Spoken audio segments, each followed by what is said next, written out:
Welcome back, horror fans, cinephiles, and giallo enthusiasts. This is Tanner Leeser, your host for all things giallo here on The King in Giallo. We are continuing our coverage for the third giallo film from Sergio Martino, All the Colors of the Dark, released in 1972. In this video, I will give you a condensed version of the full-length overview video, covering only the cast and crew and the plot of the movie. Then I'll transition into the Gialli Tally. The Gialli Tally will contain heavy spoilers. Well, let's waste no time and get right into it. Here is All the Colors of the Dark overview. All the Colors of the Dark, also called Tutti colori del buio, They're Coming to Get You, and Day of the Maniac, is an Italian and Spanish co-production released in Italy on February 28, 1972. The film is directed by Sergio Martino, written by Ernesto Gastaldi and Sauro Scavolini, and music is composed by Bruno Nicolai.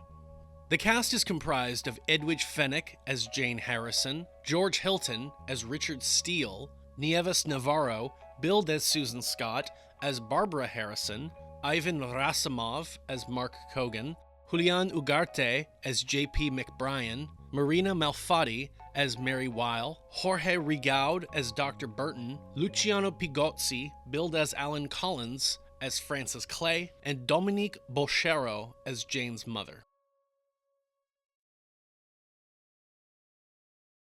The plot follows Jane Harrison, a woman suffering from recurring nightmares since a car accident caused her to miscarry. Her past trauma is further exacerbated by the haunting memory of her mother's murder, which she witnessed as a child. Now, she is plagued by visions of a mysterious man who appears both in her dreams and in real life. Her fiancé Richard is supportive but dismissive of psychological treatment, while her sister Barbara encourages her to seek psychiatric help. However, Jane finds an alternative path through her enigmatic neighbor, Mary, who introduces her to a satanic cult.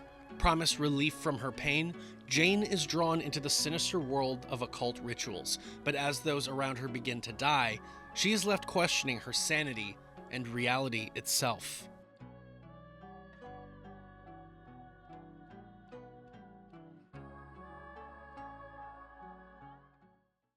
But I digress.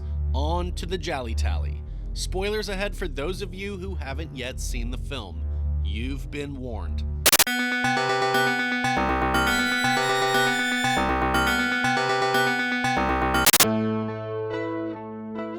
My prediction for the movie's Gialli Tally score. In my unscripted movie review, I predicted between 700 and 750 points. Well, let's begin the Gialli Tally portion of the video, beginning, as always, with the previewing cliches. The repeat offenders are 1 point for actor, 3 for writer, 3 for composer, and 5 for director. Edwige Fenech was in The Strange Vice of Mrs. Ward, $5 for an August Moon, and Top Sensation, 3 points. George Hilton was in My Dear Killer, The Devil with Seven Faces, The Case of the Scorpion's Tail, The Strange Vice of Mrs. Ward, and The Sweet Body of Deborah, 5 points. Ivan Rassimov was in Cross Current and The Strange Vice of Mrs. Ward, 2 points. Jorge Rigaud was in Death Walks on High Heels, Devil's Ransom, A Lizard in a Woman's Skin, and Perversion Story, 4 points. Maria Kumani Quasimodo was in The Laughing Woman, 1 point. Sure, maybe more giallo adjacent, but why not? Nieves Navarro was in Death Walks on High Heels, The Forbidden Photos of a Lady Above Suspicion, and Naked Violence, 3 points.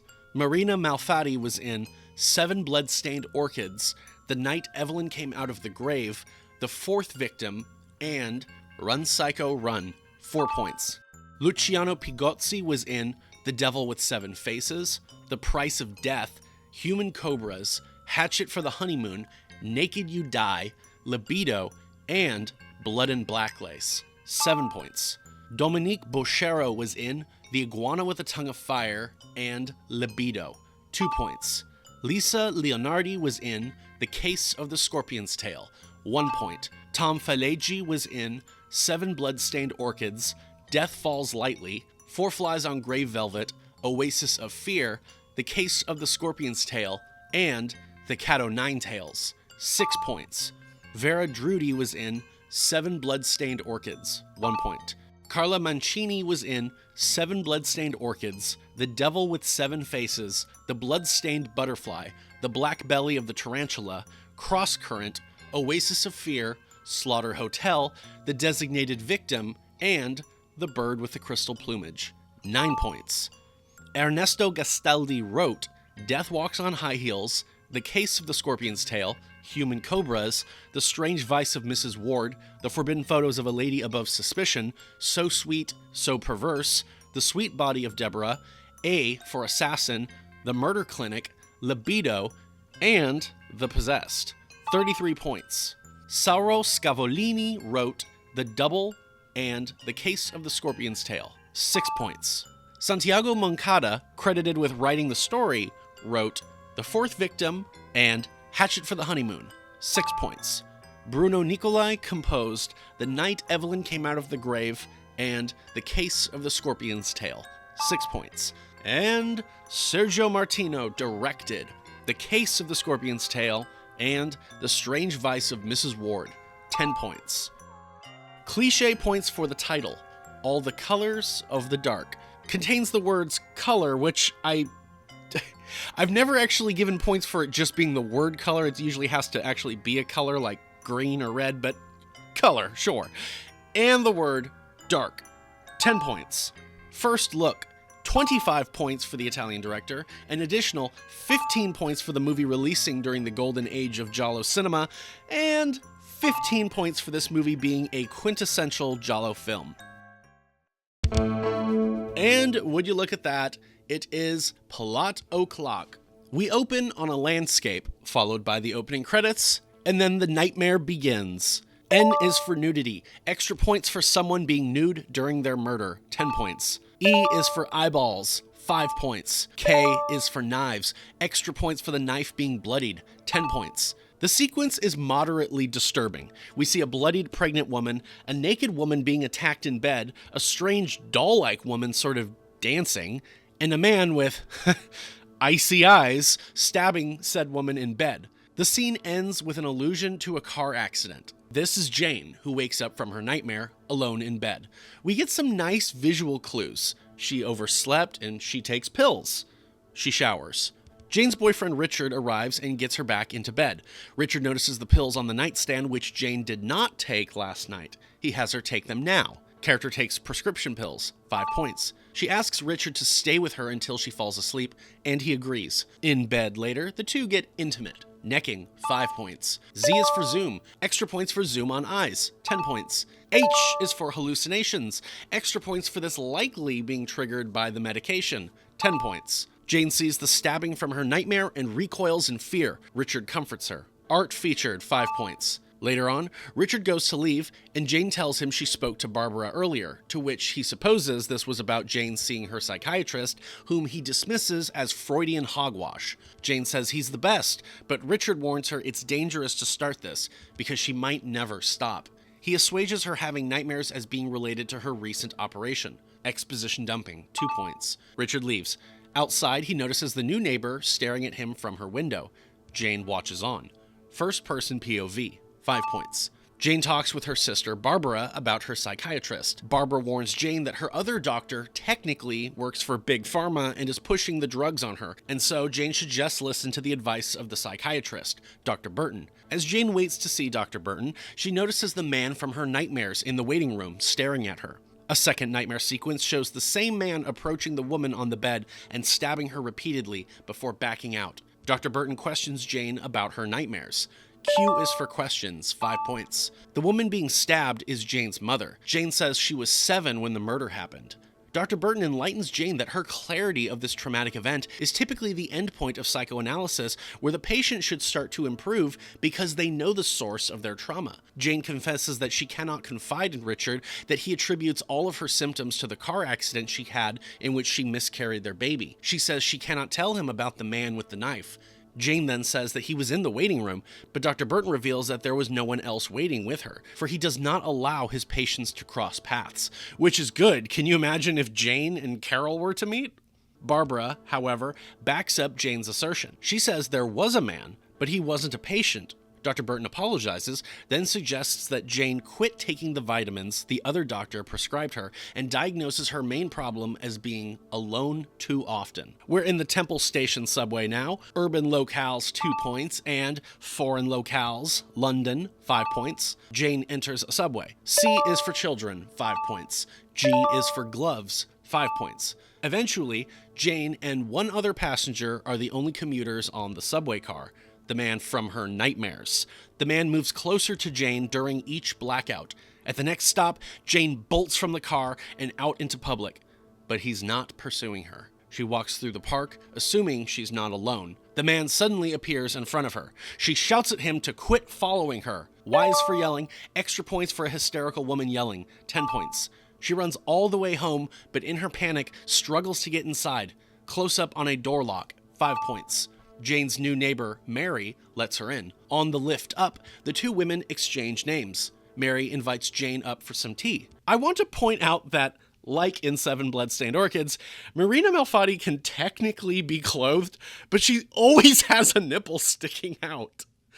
Jane leaves, but the women plan to have tea again. Lunch, to go shopping. Mary always suggests that beforehand they meet at her place. The phone rings. T is for telephone, 5 points. A solicitor, Francis Clay, insists on seeing Jane in his office tomorrow. He gives her the address, then hangs up. Jane notices the man spying on her from outside. She goes to the stairwell and sees him coming up, but her door shuts behind her and she is locked out. She desperately tries banging on the doors of her neighbors, but the man continues up. The elevator begins ascending. Just as the man approaches her, Richard steps off the lift. The man is, in fact, just the boyfriend of another neighbor. Richard talks with Barbara about his feelings that Jane's psychiatrist is a quack. He notices Barbara topless through the mirror. V is for voyeur, 5 points. He warns her to stop having the psychiatrist fill Jane's head full of nonsense, but Barbara says that all of Jane's troubles began with Richard and his response to her accident. He leaves. They don't explicitly point it out, but it seems apparent that the two are having an affair. I is for infidelity, 5 points. Mary and Jane take a stroll and talk. I like the red coat, so let's do F is for fashion, 5 points. Mary tells Jane about how she had been cured of her own nightmares by visiting Sabbaths of black magic rituals. Mary invites Jane to come see for herself, after her visit with the solicitor, of course, while also telling her she should stop seeing Dr. Burton. On the way up to meet the solicitor, an animal skull is thrown at Jane. Then she is attacked by the mysterious man with an axe. She flees out the building and into her car, but it won't start. Faulty car, 2 points. Suddenly he appears as the car finally starts and she speeds off. Reckless driving, 5 points. Mary says they're late and should reschedule, but Jane insists that they still go. They arrive outside a mansion and go in. A coven of cultists gather in the room. Jane stands in the middle of them. P is for priest, 5 points. A pup is brought to him, which he quickly sticks with a knife, whilst collecting its blood. Animals killed, puppy, 5 points. The priest drinks the blood, then makes Jane do the same. Next, she is stripped, and the mass engages in a ritualistic orgy. Queer characters? Bye, 5 points.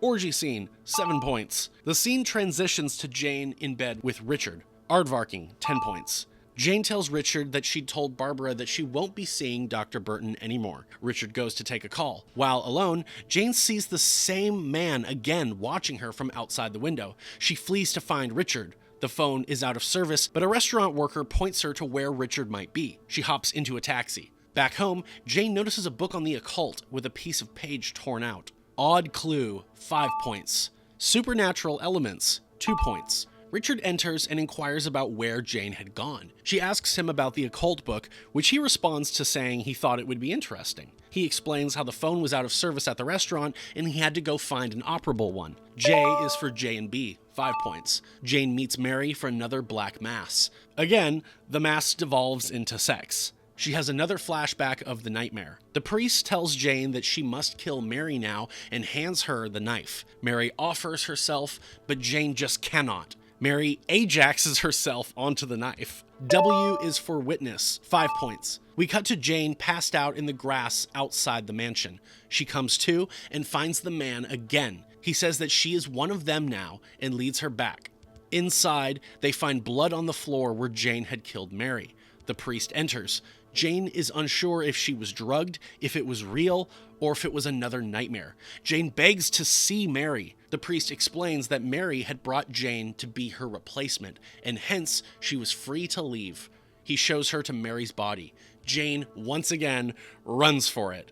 She is chased by dogs. Foot chase, 5 points. The dogs eventually catch up, and Jane is attacked. They are called off. The blue-eyed man approaches and knocks out Jane with presumably chloroform.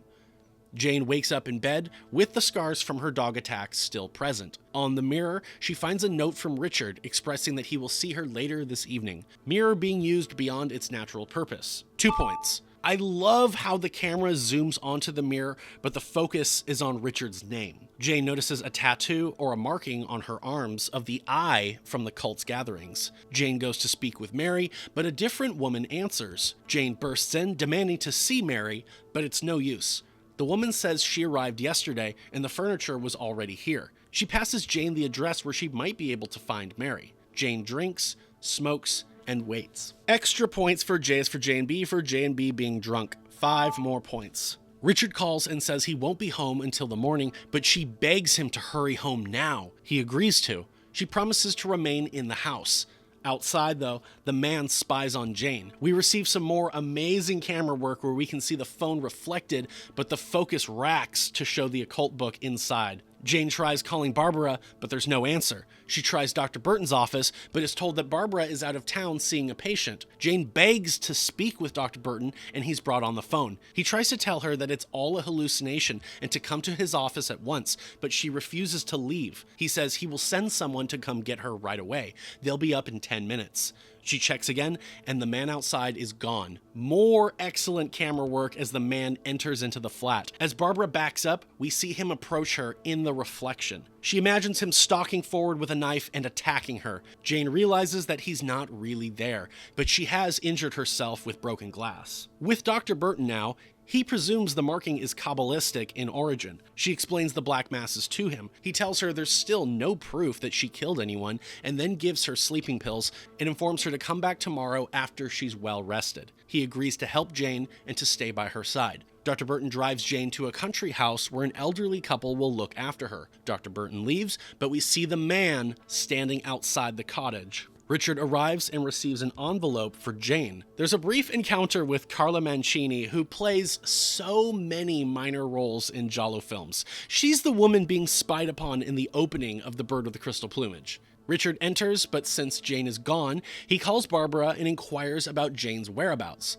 He asks her to call Dr. Burton and to ask him. Also, this is the second time Richard has called Barbara a bitch, and I feel that merits something. So, typical 1970s Italian misogyny, woman is called a bitch. 3 points. Jane awakens and walks about the house. Downstairs, she finds her hosts sitting at the kitchen table, but they are dead and placed in an eerie tableau. The kitchen door slams shut and locks her in.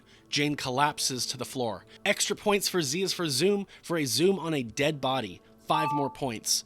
Jane calls Dr. Burton, who says he will come at once. He is coincidentally meeting with Barbara and Richard presently. Dr. Burton excuses himself. He informs only Barbara about Jane's situation, citing how he wishes to keep Richard in the dark for now because he doesn't trust him. He leaves. Barbara returns to the room, but Richard is already gone. He's waiting outside, watching Dr. Burton drive off, and then following him. Jane tries to call home, but Richard isn't there. The door creaks open, and in walks the man holding the knife. He tells her that this is the knife that was used to kill her mother, who also tried to leave the satanic cult. The knife is also the one Jane used to kill Mary. He warns her that she cannot renounce them. She tries to escape the house, but is trapped. Suddenly, she hears the non-stop blaring of a car horn outside. She runs out to the car she finds waiting in the driveway and finds the dead body of Dr. Burton inside. Jane hears the man's voice in her head and runs once again. She is caught by him, though, and he proceeds to attack her with the knife, but he is stabbed in the back by Richard with a bifork. Jane nearly passes out, and Richard takes her to safety. The man clutches for him, but Richard kicks the arm away, noticing an occult marking on his wrist. Barbara arrives home, only to realize that Richard is sitting there in the dark. He confronts her, stating that he has been to the castle. He reveals that he knows now that she is a member of the cult. He saw her occult tattoo and recognized it on the man earlier. She tells him that he belongs with her, not Jane. As she tries to schmooze him, she reaches for a pistol, but Richard shoots her first. He tosses the envelope on her, saying everything was explained therein. Jane awakens in the hospital, but is given a sedative by the staff. The priest enters and asks to speak with Jane, but the doctor forbids it. Jane hallucinates and sees Richard. She tells him the cult is here, and so he agrees to sneak her out of the hospital. They arrive home, he helps her in, but the lift is stuck, and so Richard, assuming someone left the door open, goes up to send it back down. As it finally descends, it stops abruptly and a struggle is heard. Jane rushes up. A neighbor comes out and finds Richard dead with a stab wound and Jane holding the knife, caressing his body. We see Jane being arrested, but the priest is their superior officer, and the arresting officers have the occult tattoos on their wrists. R is for reporter, 5 points.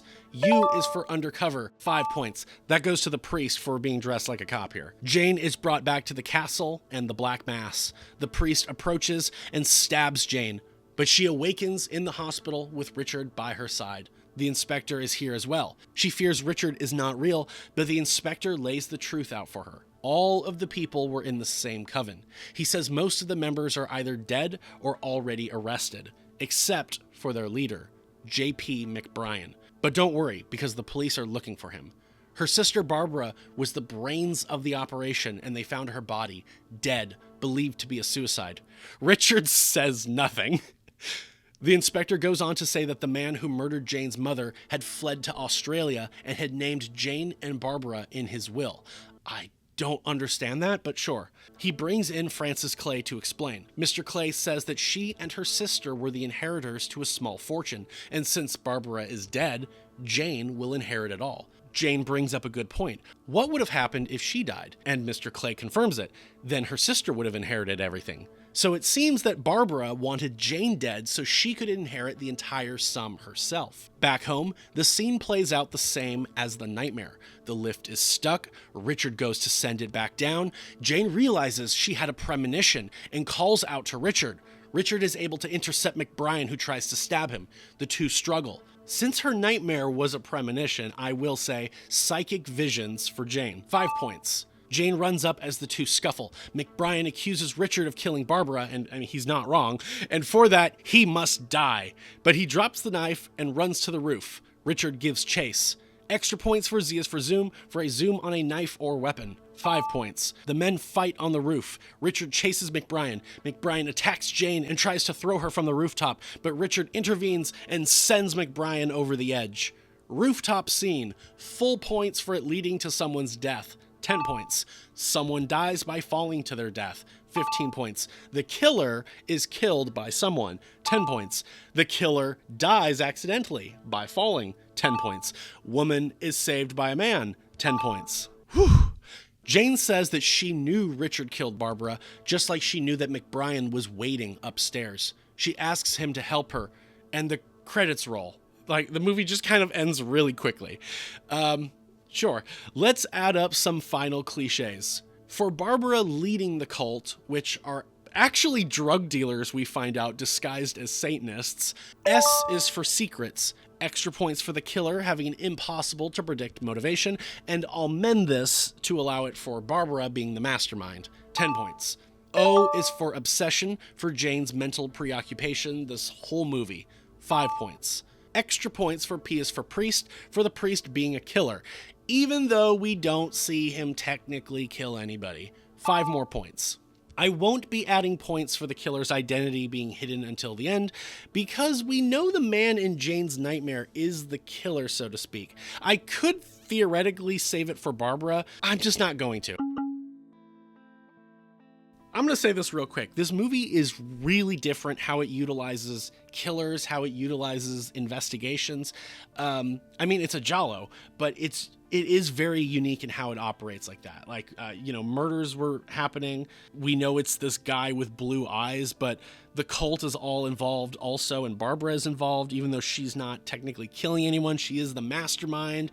The priest, even though we don't see him killing anybody, he's still, I would call him a killer because he tries to kill people in the climax. I'm just pointing that out, that this movie technically bends a lot of the rules that I have in my cliche system. So, okay, real quick, the coven might be drug pushers. They say that Mary was a heroin addict and she was a pusher. And then I found somewhere online that someone was saying that they actually are a front of drug traffickers, but I couldn't find that in the English dub, and I was wondering maybe that's in the Italian dub with English subtitles. I don't know, but I just thought I'd point that out. Maybe that's not the case. Like I said, it doesn't explicitly say that in the movie. I will also say that, this movie it's cool, but in the final little bit where they're talking to Tom Falagi's character, who's like the police inspector who kind of just comes out of nowhere, the script kind of falls apart. I'm going to be honest. When we get the revelation that Barbara was the mastermind, it's kind of like, why? How? The whole thing where she's seeing Ivan Rasimov's character in all of the flashbacks, but he's actually not the person who killed their mom. Like, that is confusing. And then why did the guy who killed her leave money for Jane and her sister? I don't understand that either. Is it supposed to be their father? Yeah, I don't know. I don't know. It's a good movie, but I will say that it just kind of throws a lot of stuff together in the end. And if you don't think about it, it works. But if you really kind of think about it, a lot of it just does not make sense. I will be honest. But anyways, let's segue to the Gialli Tally cliches for this movie. Post-giallo viewing cliches. The reason for the killing. Here's the thing. The killing of Jane's mother is one thing, but the entire conspiracy is revolving around Barbara's desire to steal the entire inheritance and to either drive Jane mad or to get her too. So, greed and gain, 5 points. The reason for the investigation.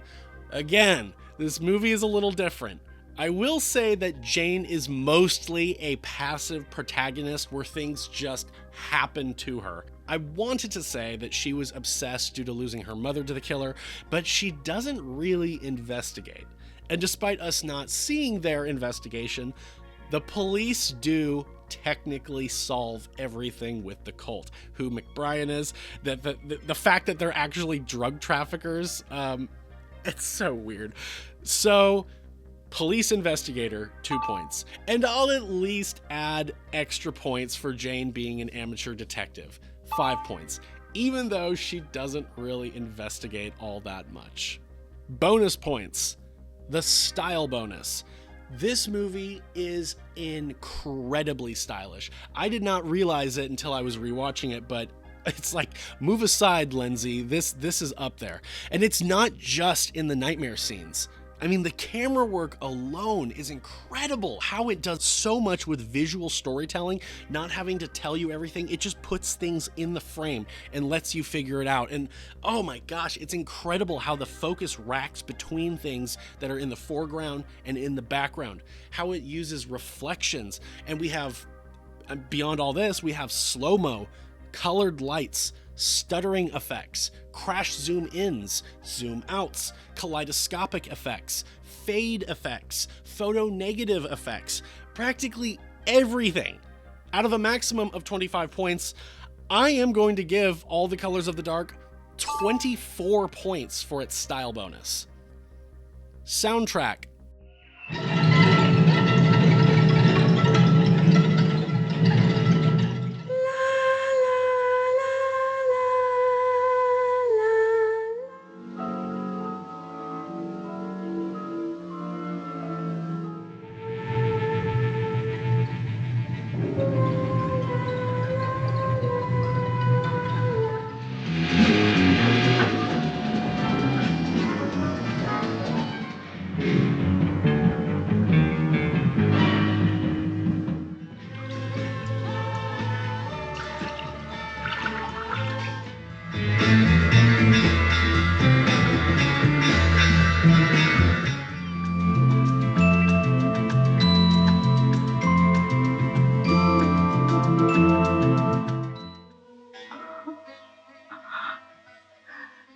It's Bruno Nicolai, so yes, of course, 15 points. Bad effects.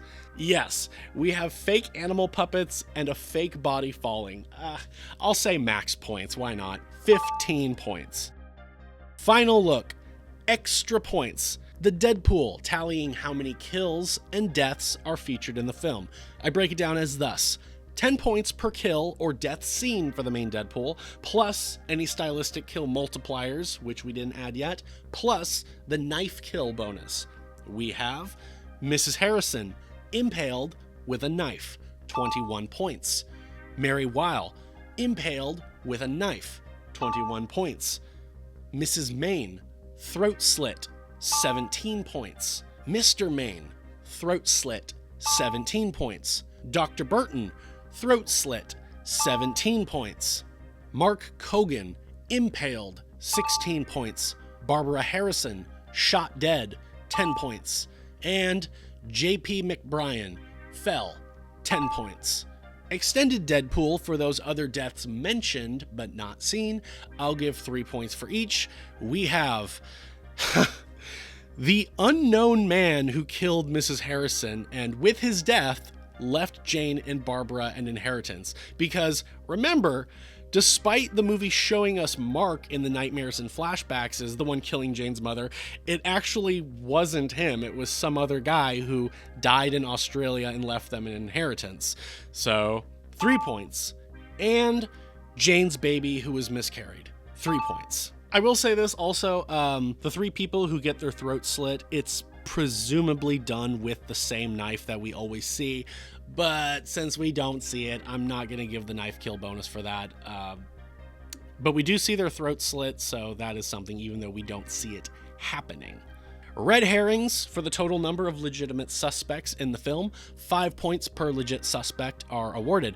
And once again, this movie operates very differently, but I will count up characters who conceivably could be suspicious as to be ones conspiring against Jane. We have Mark Cogan, duh, Richard Steele, Dr. Burton, Barbara Harrison, Mary Weil, J.P. McBrian, and I guess also Jane Harrison. 35 points for red herrings. Flashback sequences, 5 points each. We have 1, 2, 3, and 4. 20 points for flashbacks. Nudity, I award 5 points for ass, 7 for breasts, and 10 for genitalia. We have breasts, breasts and ass, ass and breasts, breasts, breasts, breasts, breasts, breasts and ass, breasts and breasts. 85 points for nudity. Ladies and gentlemen, for All the Colors of the Dark, I awarded the film an AZ score of 20 out of 26. With the bonus points for these, we have a modified score total of 150 points. And for the full Gialli Tally score, I award All the Colors of the Dark a Gialli Tally score of 810 points. Compared to The Short Night of Glass Dolls in first with 969 points, The Case of the Bloody Iris in second with 830 points, and Slaughter Hotel in third with 827 points. All the Colors of the Dark is actually in fourth, just beyond the top 3 Gialli Tally standings. I predicted around 700 and 750 points, and ooh, I was close, but the movie outdid me. But like I say, these points do not mean a movie is better or worse. Please like this video, share it with your friends if they are horror fans or cinephiles, subscribe to The King in Giallo if you haven't yet, and if you have any questions, thoughts, curiosities, or concerns, leave those below in the comments section and I will get back to you. Give The King in Giallo a follow on Instagram and a like on Facebook. Subscribe to The King in Giallo Patreon to see early access to the YouTube videos, exclusive video series that can only be found there, and to just generally support what I do. Next time on The King in Giallo will be the overview, review, and GialliTally 4, the second Giallo film directed by Massimo Dallamano. What Have You Done to Solange? Thank you all very much for your continued support, and a special thank you to those who support me directly on Patreon. This is Tanner Leeser for The King in Giallo, and if nothing else, I'll see you next time.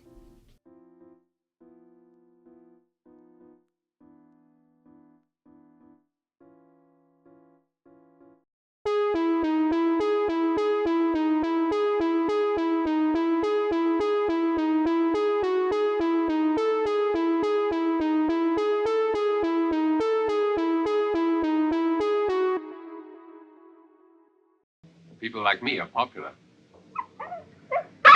Oh, be quiet, booby. He's likely to bark back.